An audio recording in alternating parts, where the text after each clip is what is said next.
Ron Dermer is Israeli Minister of Strategic Affairs, but far more, he was ambassador of Israel to the United States for 7 years. His extended period in Washington, his work at Wharton, among others, is noted.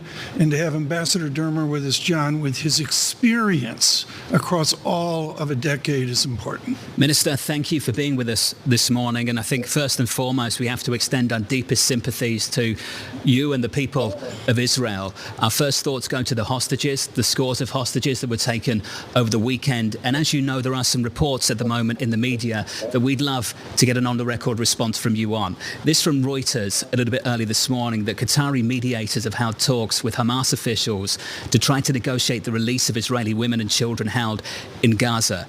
Minister, are there active talks led by Qatar to release hostages? Well, what I guess you just read to me is that Qataris were talking to Hamas about it.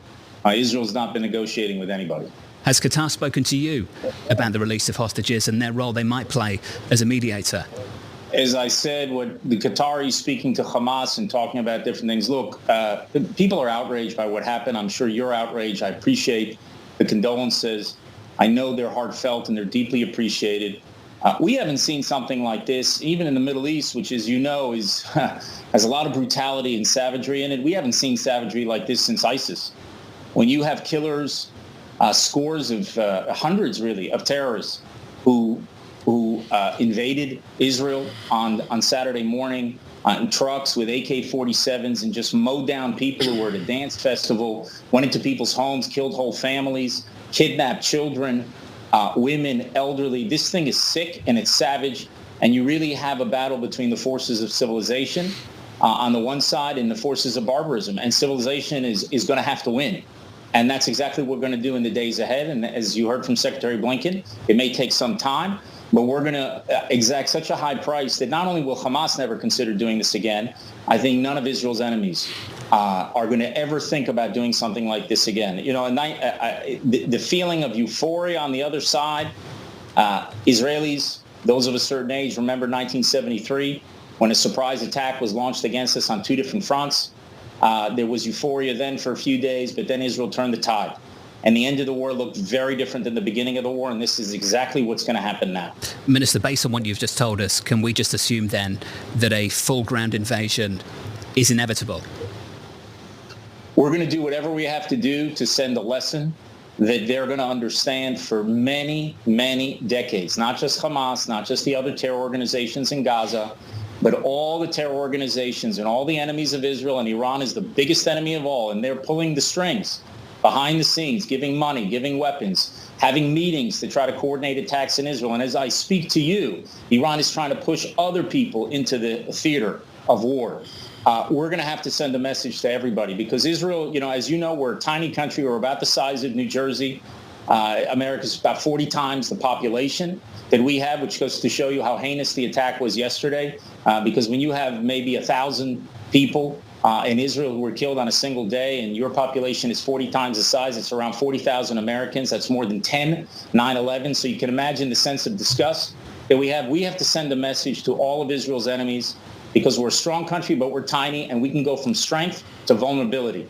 I think people are going to see the strength of Israel, the might of Israel, and I hope that the wall-to-wall support that we appreciate, that we have today from President Biden, the support on both sides of the aisle in Washington, I hope in the days ahead that support continues when Israel has to do what it has to do in order to exact such a heavy price from this terror organization that not only do they not threaten us, that they don't threaten any civilized country around the world. Believe me, this will inspire terrorists the world over, just like you had the ISIS caliphate that started inspiring people all around the globe. The world came together and understood they have to crush that caliphate.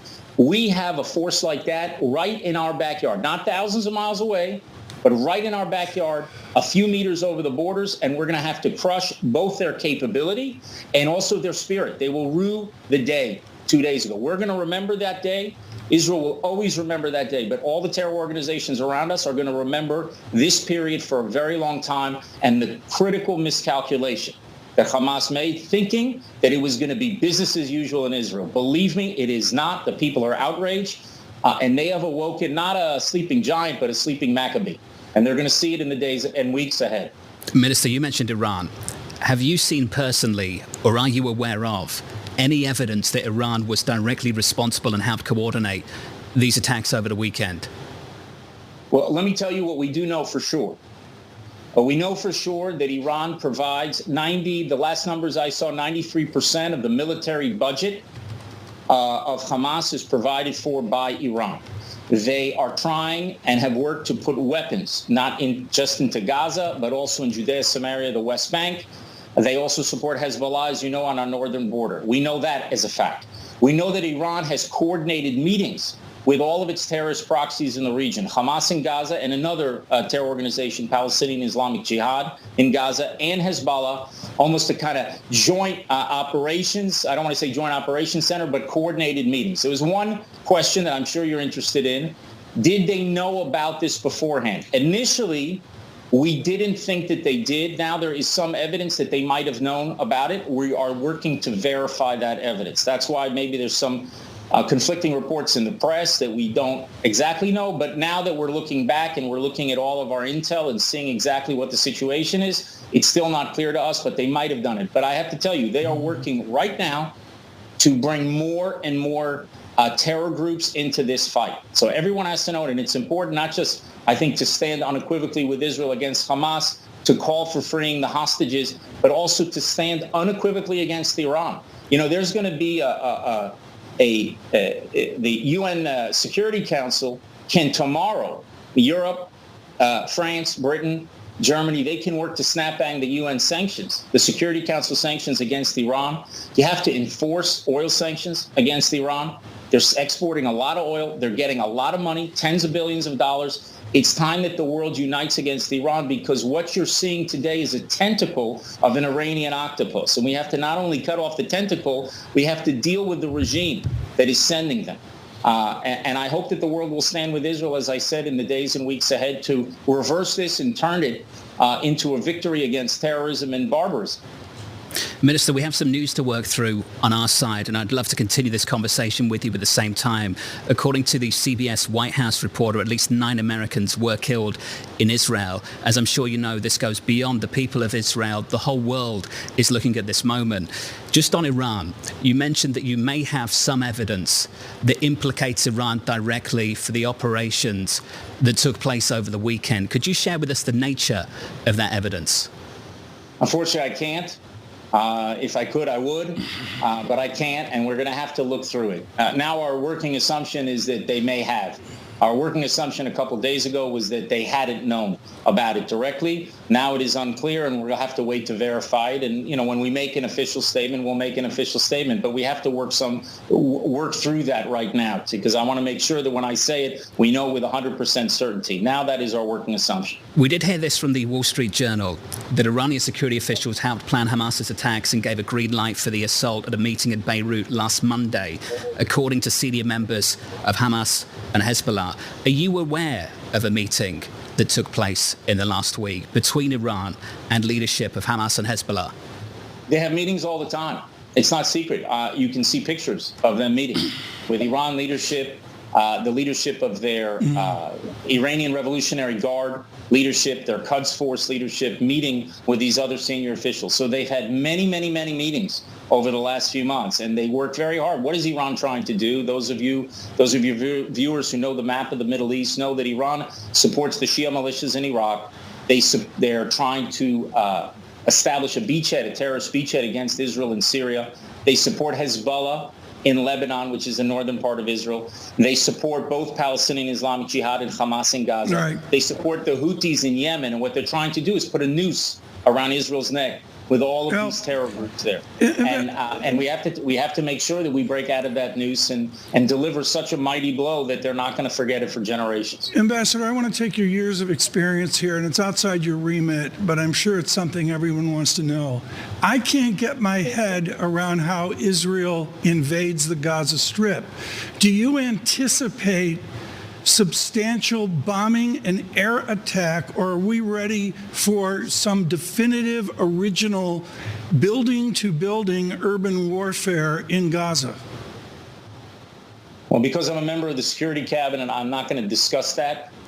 let's just say we have a clear goal to cripple the capabilities of Hamas and also their will to wage war against us. So you're going to have to interpret that the way you want. I have to leave it at that. But it's people who doubt Israel's capabilities are making a huge mistake. We will do what we have to do in order to achieve that goal. And we are going to have to achieve this goal, obviously, first and foremost for Israel, but it's for all of our Arab partners in the region.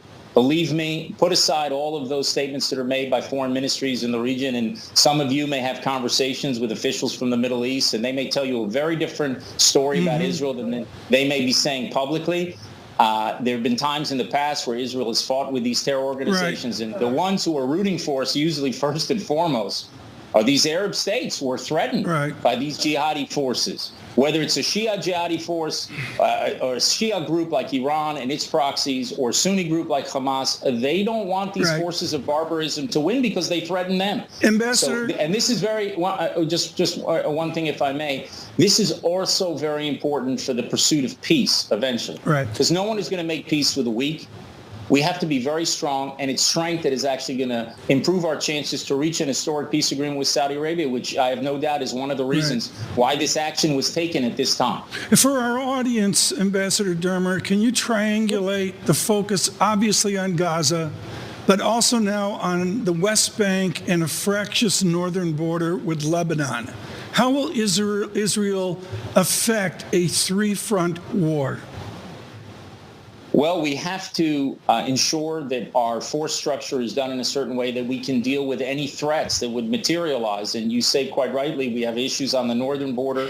We had sirens there just about an hour ago. We had an attack there yesterday. There are different attempts for attacks. So we have to be clear on our northern border that we have all the capabilities we need to defend ourselves. As you know, the United States brought a carrier group into the Eastern Mediterranean. I think that sends a very strong message to deter our enemies, and it makes it clear that America backs Israel. And again, we're deeply appreciative of the Biden administration for doing that. I think it makes the chances of war less likely, not more likely. And of course, as you said, in the West Bank and Judea and Samaria, we've had terror actions that have happened there, and we have an eye on that. We have to have our eye on a sort of a 360 radius in order to deal with all these different challenges. But I'll tell you, the chances of having a multi-front world grow when people see Israel as being vulnerable. So the stronger and faster we act, the more it will send a message of strength and purpose. And that message is critical to actually ultimately de-escalate the situation and prevent these things from happening for many, many decades. This is an attack, I want to say it again, the likes of which has never happened in the state of Israel. We may have lost 1,000 people in a single day. That has never happened in the state of Israel. Ambassador, there's a big question around Saudi Arabia and the talks about normalizing relations. I know you've been involved with those, and it seems like those are at least iced in the near term. Saudi Arabia put out a statement saying that it repeated its warnings of the dangers of the explosion of the situation as a result of the continued occupation and deprivation of the Palestinian people of their legitimate rights. How much do you see this as really precluding additional discussions with Saudi Arabia and making this kind of normalization talk not viable in the near term?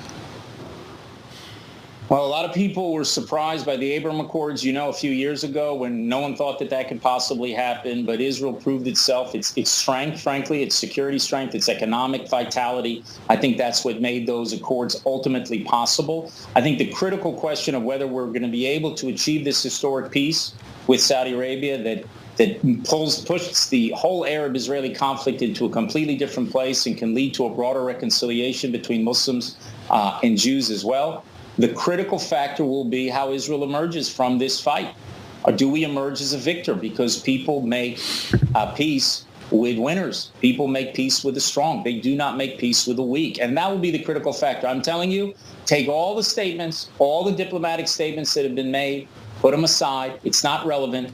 I think there are many Arab partners in this region that want a different future, that are thinking about what's going to happen in 20, 30, 40 years down the road when oil doesn't have the value to their countries that it has today. They need a partner in Israel that can help strengthen their own national security, that can help their own national prosperity. You saw a few weeks ago at the G20 when several countries, the United States, European countries, India, launched this vision of an economic corridor that would go from India through the Arabian Peninsula into Israel and towards Europe. I mean, that's a game changer, an economic game changer for the region. And I think the Saudis have great plans for building their country. And believe me, there are a lot of people in a lot of places in the Middle East, no matter what they say publicly, or rooting for Israel to win. And I think they're going to get exactly what they want. Minister, just to wrap things up, because I know you have to go, one final question. Winning. How do you define victory in a moment like this one? Like I said, you have to cripple their capability, and you have to crush their will to do such an action for decades and decades to come. Not just Hamas and Palestinian Islamic Jihad, but also other terror organizations in the region. We rely as a small country on our deterrence, but deterrence doesn't last forever. You have to exercise power and force to always make clear to your enemies that you're prepared to fight. Not only do you have the capability, but you have the will to fight. And our enemies, Hamas, obviously miscalculated here, because if they think that this action that they just took in murdering 1,000 Israelis and just shooting our civilians and taking scores of people hostage and having over maybe 3,000 people who are wounded, that this is going to be business as usual, they just have no idea who the people of Israel are. And I think they're going to find out in the days ahead. Minister, we appreciate your time this morning at a very difficult time for your country, and hopefully we can catch up again soon. Ron Dermer there, the Israeli Minister of Strategic Affairs.